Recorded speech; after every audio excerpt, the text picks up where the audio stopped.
Generally speaking, we all want to do behaviours that are healthy, useful and important to us. But unfortunately, that's not always the case.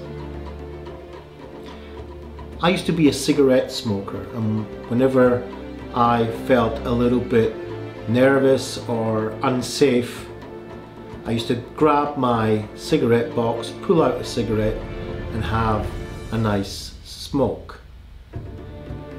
And then I felt a sense of well-being.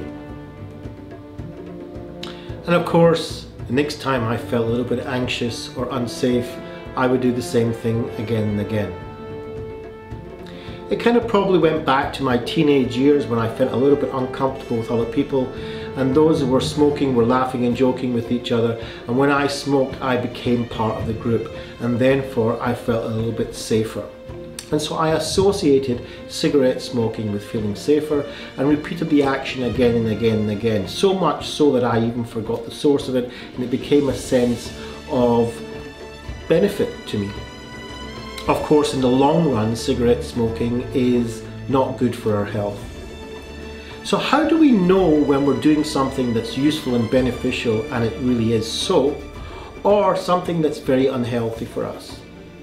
In fact, sometimes we can be doing behaviors that are unhealthy, but thinking at the same time that they are healthy.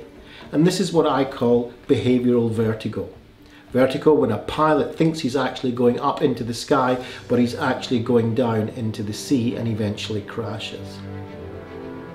There's a number of ways that we can tackle this, but one of the ways that I have found very useful is to make a list of who and what is important to me. Who in my life is important to me, whether they're actually in it or not yet.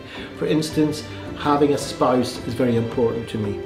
It doesn't matter if we actually have a spouse or not, but the fact is that having a spouse is important. Having family around me is important to me. Having friends around me is important to me. And then we can dig down a little bit and find out what kind of friend I want to be, what kind of brother I want to be, what kind of father I want to be, and so on. And another list that says what is important to me. It's important to me to go out and help other people. It's important to me to be a person who's loyal and who is dedicated to his work. It's important for me to be adventurous and curious about things that are around me, and so on. And we'll make a list of what is important to me. Then now we can distinguish whether our behaviours are bringing us towards these things that are important to me or away from these things that are important to me. In other words, I will now be able to distinguish which behaviours are useful for me in the type of life that I personally, my individual original life, how I want to live, or whether they are detrimental to the way that I want to live. So if we apply my smoking, in which I'm glad to say I've now stopped smoking for many years, is smoking beneficial in the long run for me? In the short run, for sure, it made me feel that sense of well-being.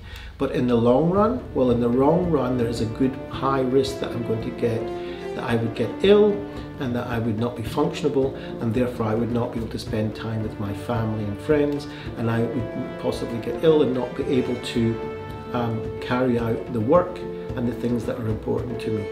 So by having a perspective of freedom of choice, I can choose that I will continue smoking, get a short time benefit, but a long time very expensive cost, or I can choose not to smoke and rather spend my time and energy getting closer and chasing the things that are important to me that are on my list. Thank you for listening.